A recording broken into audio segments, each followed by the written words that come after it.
What is going on, YouTube? Welcome back to another episode of the Bear Down podcast. Pleasure to be back with you on a Wednesday evening. It is warming up in Chicagoland, not only over at Hallis Hall, where more contracts continue to be signed, but also outside. Some better weather this week. Hope you all are enjoying it, getting outside, staying warm, not freezing. But good to be back with you once again. My name is Chris Malpe. Third episode in about a week. Feels good to be back on the saddle, doing this consistently, enjoying the live streaming life. If you wouldn't mind, someone in the comments, let me know if the audio is all good. Today, we are here to talk about Ashton Jeanty. I did not think this is a topic I was going to be discussing. I did not think that this was even going to be a possibility for the Chicago Bears. Yet here we are, as the Bears are now spending the fifth most of any team in the NFL on the offensive line as an entire unit. They rack up at $62.2 million. Is there an exact translation to that being the Bears offensive line performing as the fifth best unit in the league? I am not entirely sure. However, they have poured assets into the trenches. Trade for Jonah Jackson 1 week ago. Also trade for Joe Thuney a week ago. They signed Drew Dahlman officially today, but agreed to terms on Monday to make him the second highest paid center in the NFL. So rapidly, within a week, the Bears now have the fifth highest paid offensive line in the entire league. Today, as free agency officially got underway, Ryan Poles was asked about what this does. Looks like we got some comments here. I'll get to all of this shortly. Ryan Poles was asked what the free agency haul and the work that the Bears have done to the offensive line does for the team heading into the NFL draft. He said that it opens up the board for the Bears. He did not specifically mention the running back position. He was not specifically asked about Ashton Jeanty, but he implied that the Bears can basically take the best player available, which they most certainly can now. So whether that be in abundance of positions other than the quarterback position, I would hope the Bears can take the best player available, whomever they want. Excuse me, my apologies. Something also worth noting, since the start of free agency, the Bears now, in terms of how Vegas views it, are now the gambling favorites to draft Jeanty. Roughly plus 150 odds, depending on which sports book you look at in the state of Illinois.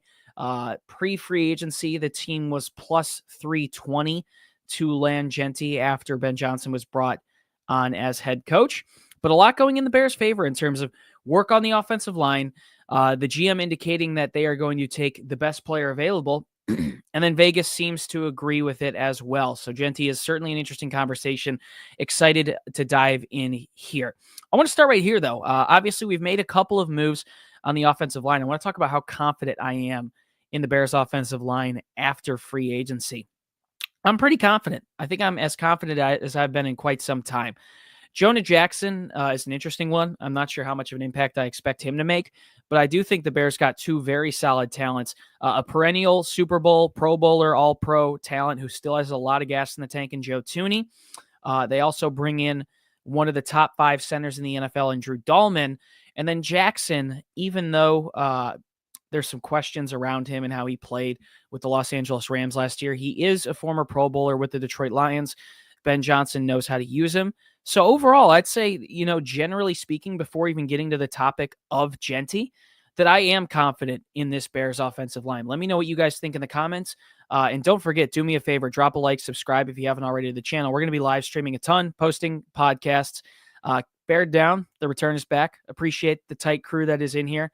That's riding along with me. Used to be a little bit bigger before we went dormant, but appreciate you all.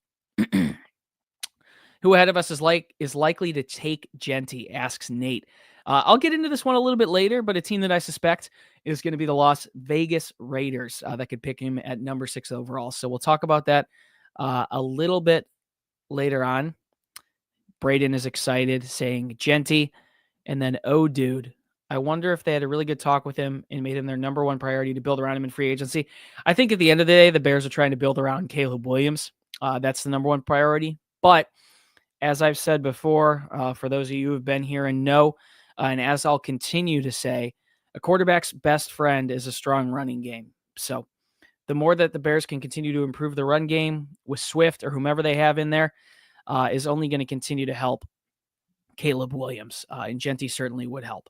But now, is Jeanty a real possibility? I think we got to give it the eye test and actually talk about whether or not Chicago drafting him is realistic. I think so. All things considered, taking in what Ryan Poles has done, not only in free agency, but also talking about surrounding Caleb Williams with great talent, what he said about what he's going to do today with the number 10 overall pick. I do think it's a real possibility they draft Jeanty. I think they have a lot of other options that they could go. It's a deep running back class. All I'm going to say, bare bones, yes, I do think there's a chance, if Jeanty's on the board, that he's the name called to Chicago in April next month at the NFL draft. Let's talk about Jeanty specifically now. 5'9", 216 pounds. Some say he's a little undersized, but definitely still a speed back who has some power as well. Love to see the strength that he possesses alongside the speed. A very elusive back overall. He's also a Heisman Trophy runner-up.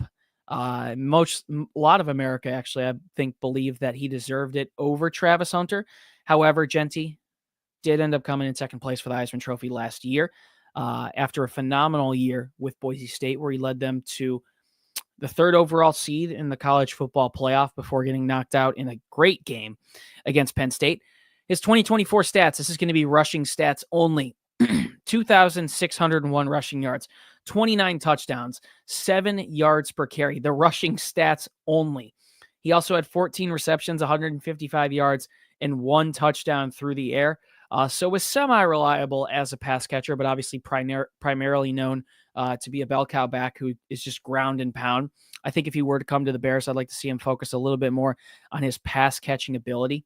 Once again, for all you who are in here, do me a favor, drop a like, subscribe, comment, continue to keep that live chat going. But overall in 2024, a ridiculous year for Jeanty. I mean, running back numbers almost like we've never seen before, and helped a Boise State team in the Mountain West Conference go extremely, extremely, extremely far. So it was really impressive what he was able to do, really what felt like as a one-man show.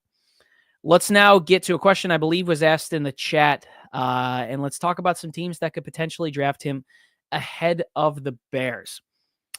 Las Vegas Raiders are the one that come to mind for me. They have a lot of positions to fill. Most notably coming into free agency was quarterback. However, they traded a third-round pick in exchange for Seahawks at the time, starting quarterback Geno Smith, reuniting him with Pete Carroll in Las Vegas. Great move for the Raiders. Answers their quarterback question. It seems like they're on a collision course to extending Geno Smith. Look, all I got to say about the Raiders is it's certainly a possibility. They had a very weak run game and rushing attack in 2024. I think he's someone that could definitely go off the board here at 6 overall in Las Vegas. I still think of it as Oakland sometimes. But they have a lot of other positions to focus on. They lost Devontae Adams last year. They still do have Jacoby Myers. Don't have to worry about the tight end position offensively. They got the extension done with Max Crosby. I think they have a couple of other slots that they have to focus on defense. So the Raiders, while they are a team that could pick them, I could also see them passing on him. I'm not sure they have the flexibility that Chicago has where they could potentially just take whomever they want or the best player on the board. So the Vegas Raiders are an interesting one. I'd be worried about the Dallas Cowboys. However, they pick at 12. So maybe as a trade-up candidate, we'll see. Jerry Jones hasn't done much in free agency and doesn't tend to, so maybe he could try and make a splash in the draft. But those are the only real teams I see potentially picking him above the Bears. And I'm I think it's a coin flip, really, if the Raiders end up picking him. So it should be interesting to see if he even gets to 10, because maybe we don't even need to be having this conversation in that case. But I'll be running a lot of mock drafts throughout the next couple of months, and we'll see what those projections continue to bring. Let's talk about Bears specifically. What other positions could they look to target in the NFL draft? I've got 2 specifically. Braxton Jones is an interesting one. ESPN's NFL draft scout Matt Miller reported earlier today that the Bears are not expected to target the offensive line in the first round of this draft. At least that's how I read the report. They're confident in Braxton Jones at left tackle, and they potentially think they can go elsewhere with this number 10 overall pick. I don't know if I'm completely buying that or if it's smoke and mirrors. We're still early in this process and just getting through free agency. Where obviously a lot of the buzz about the Bears is how they signed a couple of offensive linemen. So I'm not exactly sure I buy that. I'm going to say one of the other positions the Bears I think could definitely target is going to be the left tackle position. Polls did say at the NFL Combine that competition was going to be coming for Braxton Jones, who I think's been decent value for a 5th round pick. I mean, you got to gauge where he was selected. I don't know if he's a starter in this league, and his play has worried me, and I'm glad that they're going to bring in competition for him. The question comes, are they going to look to add another free agent to potentially come in and compete with Braxton? Could they look to get someone in the 2nd round, the 3rd round, the 4th round? You never know. As dude says, why is there so much hate on Braxton? He's not terrible, but he's not great. Whether he stays or not, he's going to be worth over $20 million a year next year. I don't know about $20 million a year. There's been some crazy offensive line payouts recently, though. I think a lot of NFL teams are starting to realize that to have a good passing game, to have a good rushing attack, regardless of who's at running back, who's at quarterback, who's at receiver, who's at tight end, it all starts from the ground up. So you need offensive linemen. I do think Jones is middle of the road. I'm not sure if he'll be returning to Chicago, but I do think regardless in the NFL, he can be a solid depth piece. But I'm glad the Bears want to bring in competition for him. I'm just not sure where they look to draft him or where they look to bring that in potentially in the draft. The other position I could see the Bears targeting, certainly the defensive end position. They brought in Daya Odangbo. I think I pronounced that right. Gonna have trouble getting used to that one before I start hearing it on television and in OTAs and training camp. I think I'll get better with it. However, I think they should bring in some additional depth on the defensive end. I'm confident with what they've got at nose tackle. You bring in Grady Jarrett, who, by the way, had a phenomenal introductory press conference today. Definitely go watch that if you haven't. You can find clips on Twitter. Just a really, really cool guy. Seems like he'll be a great locker room leader. But they've got Jarrett. They've got Javon Dexter, the young talent that continues to get better. And then they've got Andrew Billings, who was off to a red-hot start last year before getting hurt. So I think they've got good depth at the defensive tackle position. But they could still use someone on the end. So I don't know if James Pierce Jr. will be there. Unfortunately, Abdul Carter will not. But I do think I could see the Bears potentially looking to add a defensive tackle. So that's an interesting thought as well. And should continue to be monitored as draft night continues to approach. But the two positions overall, I could see him drafting left tackle and defensive end. The unfortunate scenario is that running back is just it's a luxury pick, and I'm not sure the Bears can afford to pick a running back this early. So now let's jump into another interesting topic. What other running backs are available if they would like to draft one later? Because the Bears could potentially draft a left tackle, defensive end, numerous other positions at 10th overall, and look to go for a running back later. I think there's no denying that the Bears could use another running back, especially in a draft class like this. But who is available later if they do not want to go Jeanty? I've got a couple options here. Omarion Hampton, North Carolina, mocked to be a mid-first round to early second round, mid-second round pick, at least from what I've seen. I could be dead wrong too, not entirely sure. 1,660 rushing yards, 15 touchdowns, 5.9 yards per carry. Worth noting for all of these prospects, this is only going to be their rushing stats. So a great year at UNC for Hampton, who comes into the draft.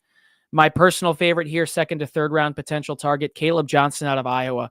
A phenomenal mixture of power and speed. 1,537 yards, 21 touchdowns, 6.4 yards per carry. I would love to see another Hawkeye join Torrey Taylor in Chicago. Caleb Johnson is someone who the Bears could get 2nd, maybe 3rd round. You could wait a little bit. They've got picks 39 and 41, I believe. So the Bears could potentially wait and grab someone like a Caleb Johnson. I think it would be a great value add later on if they don't look at Jeanty. Cam Scadabo is an interesting one as well. 17-11, 21 touchdowns, 5.8 yards per carry. He had a phenomenal game in the college football playoff, the first round or excuse me, that might have been, no, that was the, he had a great college football playoff game as well, but he performed really well. I think that was in the, what was that? I'm totally blanking on the conference, the Big 12 championship against Iowa State. He went absolutely crazy, putting up like Madden numbers. My worry about Scadabo is there's injury concerns with him. So personally, if I had to choose between the two I've already mentioned and him and the two I'm about to mention, I think I'm choosing one of the others over him. And then you've got the Ohio State Buckeyes, Travion Henderson, Quinshot Judkins. They combined for over 2,000 rushing yards, a total of 24 touchdowns, 6.3 yards per carry on average. Both good running backs, both primed to be good in the NFL. So I think between Omarion Hampton, Caleb Johnson, Cam Scadabo, Quinshot Judkins, Travion Henderson, you've got a handful of other options you could choose if Jeanty is not your guy. So if the Bears want to go best player available, if they want to pick a position that's not running back, no concerns from me. I think there's a ton of deep running back talent throughout this draft, especially as you continue to get later. I mean, I think I've mentioned 6 prospect running backs in this video, including Jeanty at the top, and I'm just scratching the surface. So my final answer to the question of the title, have the Bears created a path to select Jeanty at 10? I think they do. I think they have. But my final answer as to whether or not they'll draft him, we shall see. As mentioned earlier, I personally don't know if it would be my favorite pick, just given the depth at the running back class in this draft class. There's no denying that I think Jeanty's going to be a phenomenal talent in the NFL, but I don't know if the Bears' need is so pressing at running back where they should be spending the 10th overall pick on him. Not to mention, with a couple of teams potentially hungry to trade up and the Las Vegas Raiders at 6, who's to say Jeanty even makes it to 10 overall? Currently in a lot of draft simulations, he's not even making it to that pick. So I do think it's a possibility, and the door is now open to where the Bears could draft Ashton Jeanty.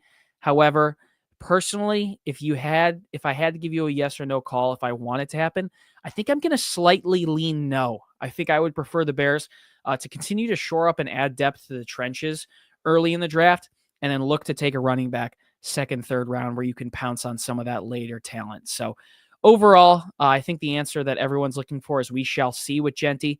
It's going to be interesting to see how things continue to progress. He's scheduled to come to Hallis Hall for a top 30 visit. So really going to be interesting to see what happens. But all things considered, we shall see. I do think it's a possibility. Not as confident that it is going to happen, however. Appreciate you guys for tuning into another episode of the Bear Down podcast. Do me a favor before you go, or if you're watching this on YouTube, drop a like, subscribe, comment. Bear Down, man. We are trying to come back, live stream a lot. We're going to be putting out as much content as we can throughout YouTube, as well as on our social media pages. You can find us on Instagram and Twitter at Bear Down. You can also check, we're posting a lot of stuff in the posts tab on our YouTube channel. So that is somewhere you can go to look for more from us. But all things considered, I mean, I think we're going to be trying to live stream 3 to 4 times a week as OTAs and training camp continues to come up. I think we're going to be doing it more. I want to get guests back on this show. I want to get my co-hosts back on this show. A lot of live streams just in the constraints of time. However, we're trying to get back on the bull. We're trying to tame that bull once again that is doing this consistently. We've had such difficult times, like dating back to the end of 2022, doing this consistently. But I think we're going to find our groove here. And as the season continues to approach, the content is only going to continue to keep on coming. So appreciate you guys, as always, for tuning in and continuing to support, even if it is a smaller crowd than we're used to. I appreciate you guys from the bottom of my heart. Love coming in here and talking Bears with you guys. And we'll continue to do this as long as you guys want me to keep coming back. So once again, it's been an absolute pleasure. My name is Chris Malpe. Thank you so much for tuning into another episode of the Bear Down podcast. Continue to stay safe out there. Enjoy the heating up slowly but surely Chicagoland. And as always, Bear Down. See you probably later this weekend. Busy weekend with St. Patrick's Day coming up, but looking to get some sort of content out later this week, potentially over the weekend. I'll be live and hanging out, or early next week. So appreciate the support 1 week back into this. And as always, it's been an absolute pleasure. Bear Down as always. I'll see you guys soon. Peace.